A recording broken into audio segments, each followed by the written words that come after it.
Much for braving the rain earlier and coming out. My name is Janelle Riley. I'm an editor at Variety. I'm so thrilled to be here today with this very special film.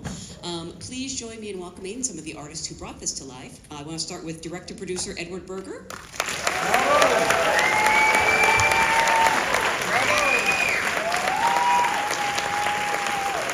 We also have actor Fala Chen.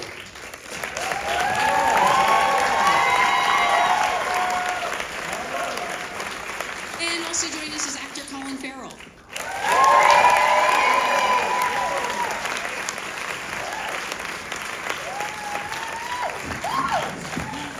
I dared you to come out dancing. I really thought you'd do it. Myself and Ed.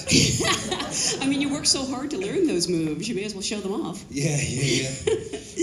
Thank you all so much for being here. Thank you for the incredible tension. This is an audience of your fellow SAG-AFTRA actors. Hello, everyone. Yes. Hi. Thanks so much for coming. Yeah, thanks so much for coming, especially on this beautiful, grey, melancholy Los Angeles day. Did you bring this weather with you to us? I would. I'd bring it more often if I had that power. I love this weather. Bite your tongue. Oh my God, no. You can touch the sky. It's so low, beautiful, grey, solemn. Shame is only around the corner with a day like today. I moved here to get away from that, so no. So I actually always love to start by talking about actors and sort of asking, was there an actor or a performance that really made you want to be an actor, or that you can remember really affecting you when you were young? No, my sister Catherine, I have two sisters. My oldest sister Catherine went to theatre school when she was about 16 or 17, and I remember that being the first time that I was aware that I had loved films, particularly the world of Amblin I was raised on, but it was the first time that I realised that the idea of acting was something that you could pursue, that there was a structure you could learn, it was a craft. Credit Catherine with that, but performances, no. I mean, the performances I remember when I was a kid, being moved by Harry Dean Stanton in Paris, Texas was one of the greatest things I've ever seen to this day. Someone else just mentioned that 2 days ago. That's crazy. And not just the obvious, the monologue that he delivers to Natasha Kinski's character when he's sharing the story of their life together, and he turns the chair around because he can't look at her because it's too painful. But not only that stuff, but the stuff with Hunter, the kid as well. It's just such a beautiful performance. That was kind of the first performance, I think, as a young man. I was 16 and I had a girlfriend, and she introduced me to that film, and before that it was kind of a world of Back to the Future and Star Wars and shit, and that was the first time I went, oh my God, the power of it and the uncertainty of it and the kind of queasiness I felt from the depth of human observation that is everywhere in that film. Not that there's not great performances in Back to the Future, because Christopher it's Lloyd is natural. Perfect film. And for you?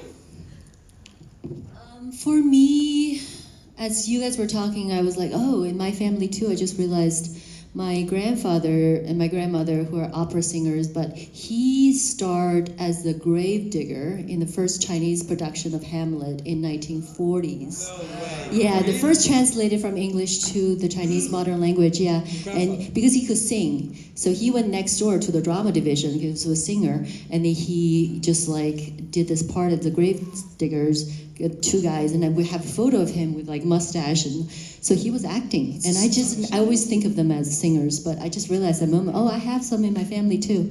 But in terms of a film, the first film my mother took me to, I would say 9 or 10. It was The Bridges of Madison County. No way, she wanted to crush her daughter. Oh, no. And I remember the first movie I saw in the movie theater. It was just so impactful. My mother was crying, and I was like, and I sat through the whole film being really moved and not really understanding why.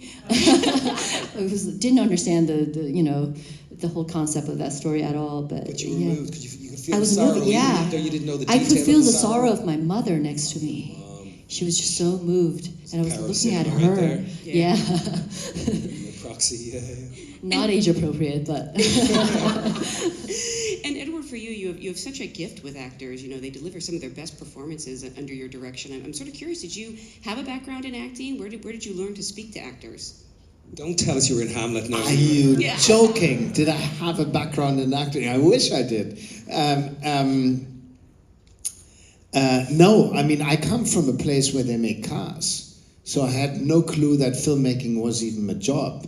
But I actually thought, in the movies that I saw in the theater, I read the credits, but I didn't know what they meant. I thought the actors made the movie.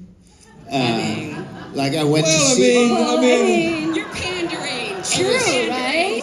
It is kind of true, right? But I watched the movies and like, oh God, how do they come up with these lines and I had no notion for camera or nothing. I just watched the movie innocently, and those are the people you see on screen. So they're making it. Yeah.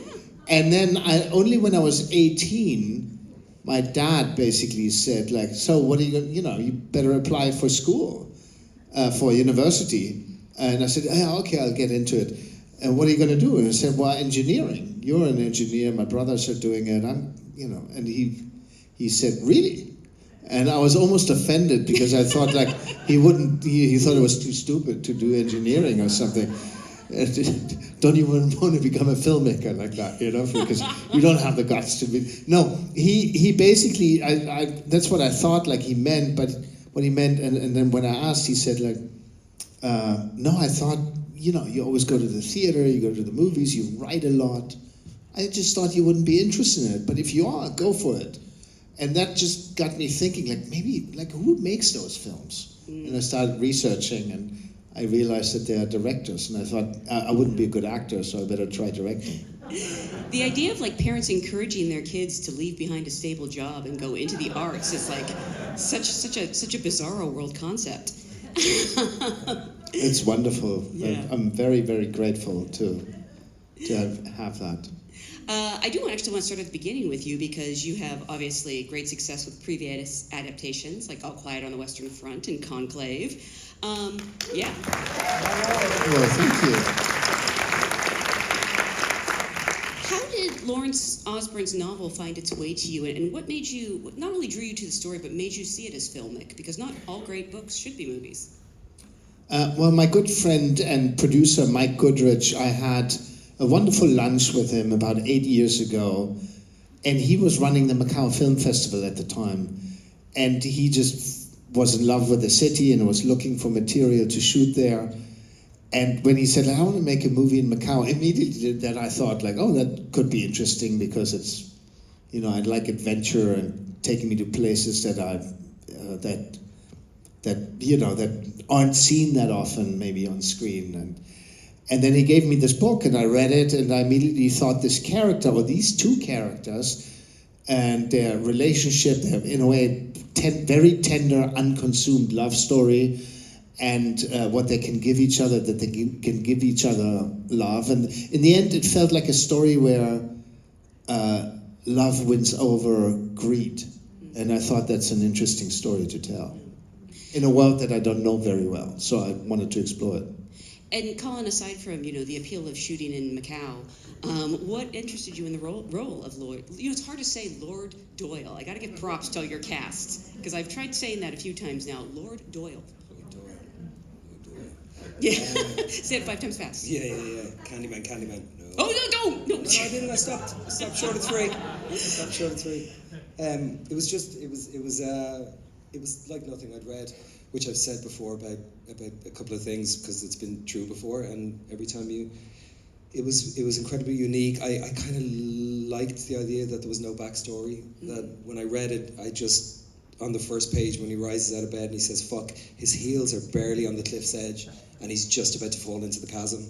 And I like that. I like that it felt very immediate and it felt very present. Yeah, it was just I had a bit of a knot in my stomach reading it. I flew through it. It was a really quick read, and I had seen Patrick Melrose because I signed up. We started talking about doing this film about 3 years ago. It was before All Quiet came out, but I'd seen Patrick Melrose, and I thought it was just such a tasty piece of storytelling. And Benedict was wonderful in it, and I thought, who's the director? And then I found out that the same director for Patrick Melrose was going to do this piece set in Macau, and yeah, read it and just loved it. Yeah. I'm sure as an actor, though, you created a backstory because you had to keep track of all of his lives, probably. Yeah, and it wouldn't be that interesting to share with you, so I won't bother. But yeah, absolutely. No, absolutely. And you know what? origin stories are really fascinating, and people read biographies and autobiographies, and we watch documentaries about people's lives, and we listen to each other sometimes. We could listen more, of course, but we listen to each other and we ask each other's questions because we want to know, because somewhere inside there is some inherent belief, I think, that we are all more connected than we move to the world and act like we are. And so with that in mind, yeah, I did have a backstory, and I don't even know, I don't even believe that they're essential, you know, it's just fun. It's just fun. You know, you're asked to take something that is manufactured and is the result of Lawrence Osborne and then Rowan Joffe's imagination, skill, desire, hope, belief, concern, and you're asked to take that thing, which is artifice on a page, and make it real. But it's real on the page, of course, for them. But for you, it's an objective thing. It's a script, and it's a book, and it's artificial. It's just a manufacture, even of such pure things as a person's imagination. And then you're supposed to bring it to you to the point where you become a subject of it. It's not an object anymore. It's a living, breathing thing. And you look around you, and there's 250 people on any given day on the set, all willing this thing into being, moving in the same direction. It's so beautiful. But like backstories, it's all just fun. It really is fun, and it hurts sometimes. Yeah, I was gonna. Well, okay. There's a scene where you gorge yourself, and it looks fun for maybe 5 seconds. Yeah, and then yeah. I actually started to get concerned. Was that fun? That was not. The first 2 takes were fun. Yeah, yeah. The first 2 takes were fun. There was an amazing chef. Did you have a spit bucket? I did have a spit You did? bucket. Okay, Yeah, thank yeah. I did. I'm not sure how much I used it, but it was. But I didn't cut until he swallowed it. But yeah, no, it was fine. I was probably 10,000 calories in by lunch. We didn't order room service that night when we got back to our hotel room. Yeah. How long did you shoot that scene for? Probably, I would say 3 hours, 4 hours. Huh? Yeah, he ate a lot. Too much lobster. Oh, champagne problems. Too much lobster. Fala, Dao Ming is such a fascinating character because, like, she's almost like this spirit, or literally an angel. How did you become aware of the role? And I'm really curious about how your chemistry is so vital to it. If there was a chemistry read, or how you came to get the part. No, but there was a chemistry read with Edward. He personally flew all the way to New York just to see me after our couple Zoom meetings, and yeah, we were just in this in New York City, this office building, like a very barren room, and we just went for the scenes, and I was really hoping I would get notes or workable, can do something else that he would give me. He was just nothing. I was terrified, but I had to muster up this confidence at the same, as a character too. And I just kind of remember I just took agency. I was like, I'd like to do it again. And he's like, I have no notes. That was wonderful. And I was like, let me do it again. And it probably ended up being exactly the same. But I felt that was very different. It came from a different point. But it was with a wonderful actor, Robert. And he was such a good reader. He memorized all his lines with me. And we really we did the opium scene. Nice. And I was like, can I smoke weed? Imaginary. Oh, no. Yeah, I just asked him. He's like, yeah, of course. Wait, you got stoned during the thing? No, just mine. And then I was just because I don't even know how a opium pipe would work, and so I was just doing this with Rob, and he was just taking it in, and we started crying and all kinds of different. I was like, okay, too much crying. Maybe I'll try something else. And so that was a wonderful chemistry read with Edward that I feel like it still stayed with me as I was playing Dao Ming. So then how did Colin match up after you had this great scene partner? Oh, Robert is much better. Wait, he was crying in the opium scene? Opportunity missed. There's not enough sobbing throughout the whole film and choking. But that was my favorite scene. That was mine too. To do, I think, too. yeah. It's such a simple scene, Yeah, exactly. in a way. It's not a simple scene, but it's suddenly after all this mania, it's just 2 people connecting and sharing their backstory. Yeah, actually. yeah. I was very nervous about shooting that scene, and then it was just so beautiful. And the burden of the facade that they both are living beneath the boon of. Yeah. She's also presenting a version of herself to the world so she can provide for her own life and her family.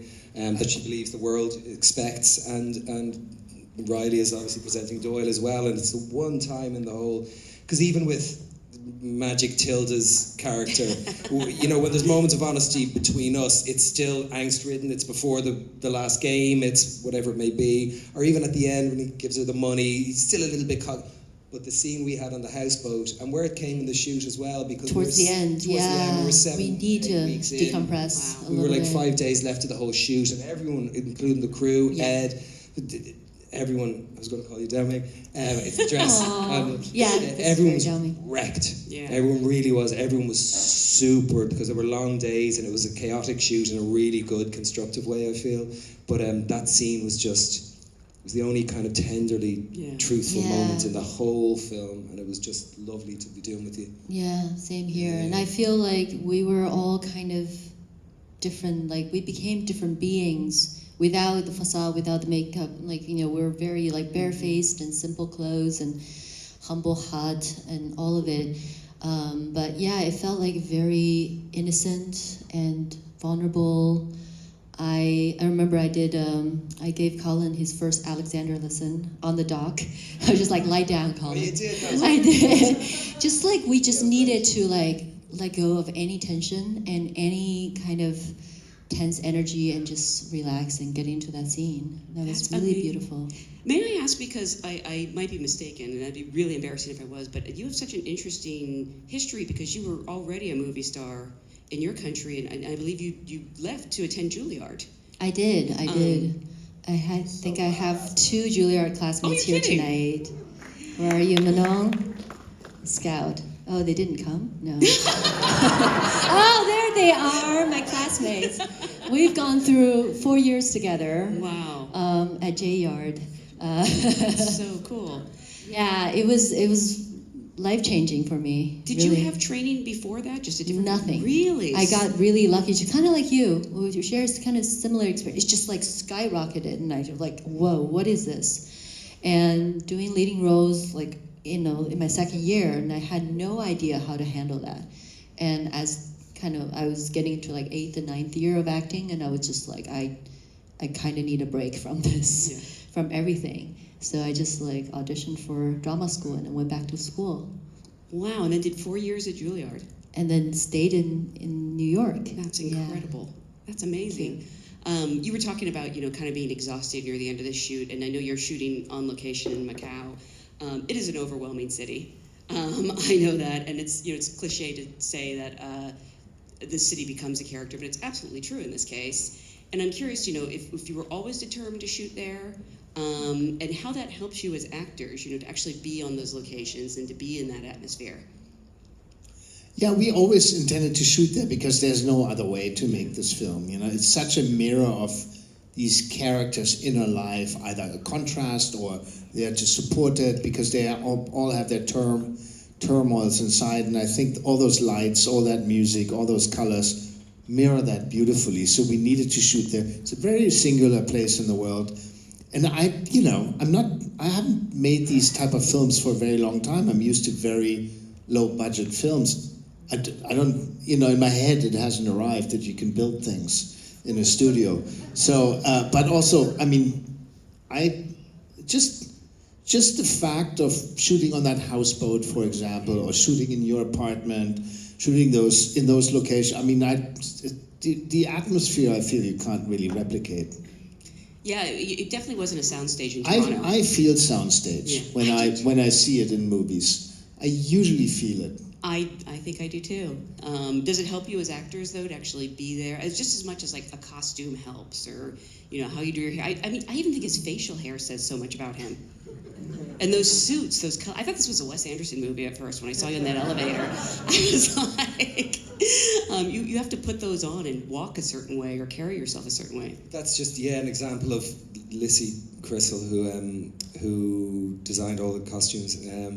Just an example of the information that you get from an artist like her, and how that is part of the gumbo that everyone is creating together. You know, she came over to my house in came over to my house in Los Angeles once, and she had this rack of fucking green velvet and red satin, and I was like, holy shit, and yellow gloves. What the fuck am I playing?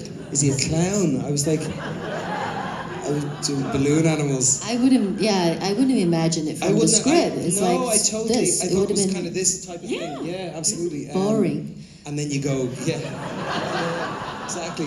I'll take any trick at hand.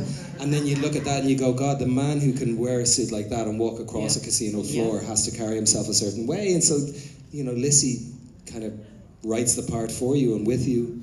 Being in the environment, I thought was magic. Because you never fully get to leave the beautiful, exotic confines of the location that, you know, it's even if you go to the small fishing town, Colowan at the weekends, which is really quiet and windy streets, and you sit down and you have a cup of coffee, you just end up your mind on a Sunday afternoon, you're thinking, wow, I'm feeling a lovely moment's peace here. I have a bowl of noodles and sardine are incoming, I have a coffee, and this is the kind of peace that Doyle can't access. And it's in the script, it's half a mile away from Doyle's suite, and he does not know that this world exists. So even then, you're just looking around, and on a day off, you know, you're not going, I'm going to have a coffee and look at things and see what it tells me about but it's always there. You're actually living in the story, and it becomes, for a very short period of time, a greater reality than, you know, your family and your friends who are at home waiting for you and who you miss terribly, but it becomes your reality. And so suspension of disbelief is easier, essentially, I suppose. Earlier, you thought she went method and did opium for her audition. No, not opium. Opium's hard to get, man. No, it's hard to, Did you? The two You know where If to I get remember them. correctly. I thought she was smoking a spliff,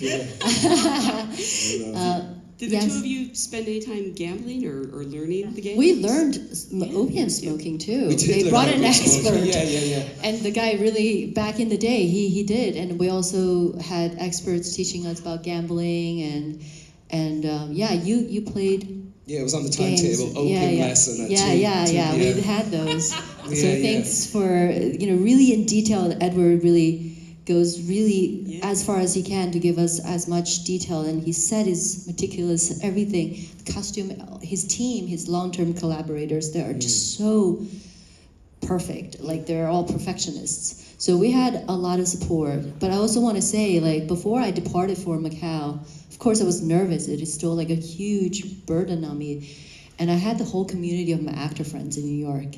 That was like my biggest support. I had Maria Dizia, who's my friend, but also my coach. She went through numerous times with the scenes, share with me the way that she does her backstories. It's a very physical way, imagining different ages, different rooms, different moments, and just living through them.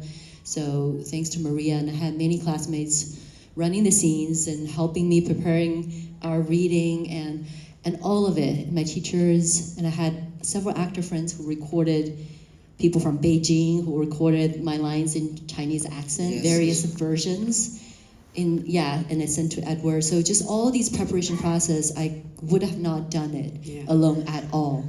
I would have even know where to go. Yeah, but I had my community of artists supporting me. And also, was it Robert you did the audition with? Yes. We like Robert. Okay. We like good readers. Excellent actor. Yeah. Well, again, I want to remind everyone, this movie is actually going to be playing in theaters this weekend. If you want to give your friends a heart attack. And then it will be on Netflix, but please spread the word. It's such a great film. Thank you so much for being a great And audience. thank you, Thank you Janelle. so much. Thank you so much. Thank you, Janelle. I've been watching you on YouTube, in person in New York, in LA, many, many years. Thank you so much.